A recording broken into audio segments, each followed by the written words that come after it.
say TSM CLG has been a rivalry that's been around ever since like the beginning of LCS. It got even stronger when we beat them in like spring finals. He's going! Stick save! They can go ahead! Every time we play versus TSM versus CLG, the crowd's always super packed, so it's always like a really fun match to play. They just seem a lot less cohesive without Double F. I think they've got great players, but they just aren't a great team yet. Going right through Golden Glue goes down, no Emperor's Divide back, but TSM owns all of this zone.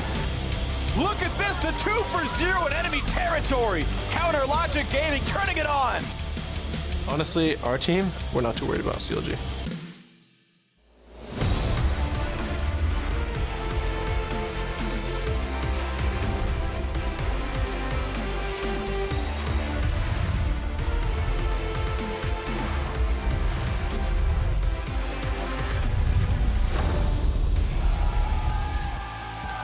Welcome to week 3, day 2 of the North American League Championship Series. We've got a full house pumped up for today's matches. Fans ready to cheer on their favorite teams and players. The fans arrived earlier today, and they were out in force. Can't wait for the games to get going. Some Rick Fox love there in the crowd, and a Wild Turtle rather, arriving here with Bjergsen for TSM, getting ready to play up against CLG. 60 and Darshan going to be practicing up there. Lemon Nation arriving with his team, and they'll face off against Xpecial and the rest of Dignitas on NALCS 2. Hello, everyone. I'm Isaac Azael Cummings-Bentley, and joining me on the analyst desk is Mark Zimmerman. How you doing? I'm great. I've outlasted Dash. He's dead. I'm the only returning member of the desk for today.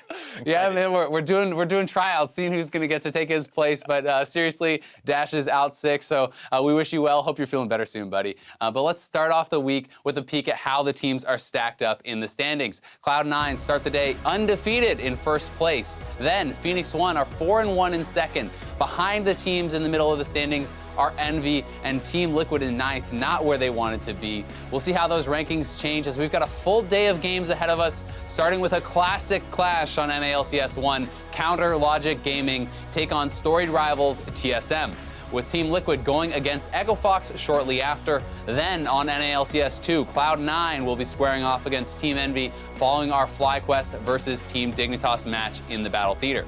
Well, lots of stuff to be excited about this today. There's a ton of interesting games, and especially seeing how teams end up afterwards, because some of these teams are not where they wanted to be. Yeah, definitely not. Team Liquid and CLG, two teams not with the starts that they wanted. But if you missed it yesterday, guys, Week 3 is being played on 7.2, which brought a handful of impactful changes. Right, and the big one that we've already talked a decent amount about is the lethality changes. We've seen the priority go up for Varus and Jace in particular, being played a lot. Jin also getting buffed as well, a little bit indirectly with that. Courage of the Colossus and Ghost both got nerfs. They're kind of mainstays in the game for Masters and Summoners, but ultimately people are experimenting and still trying to figure out what works there. Yeah, Warwick, another new one to point out. You know, Xerxes busted it out for UL in the EU LCS. I'd be interested to see if that's going to come out in the NA LCS this weekend. We'll see. I don't know. Could be pretty exciting. But another one I know you wanted to talk about was Lulu. This was already something that was being played kind of as something to deal with Malzahar, and now it's even better. Right, I think it's the kind of thing where you see a lot of the top teams really strong on Malzahar, but some of the bottom teams don't seem to want to play it. We see like Morgana being taken.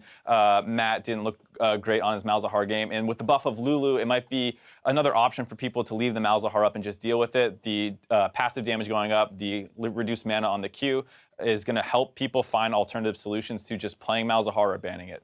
Yeah, I've also heard some whispers of perhaps the return of the Lulu solo lane, but we'll see if teams continue to adapt to the patch in our matches today. But before we jump onto the Rift, let's head to the Battle Arena for a special interview with the faces behind today's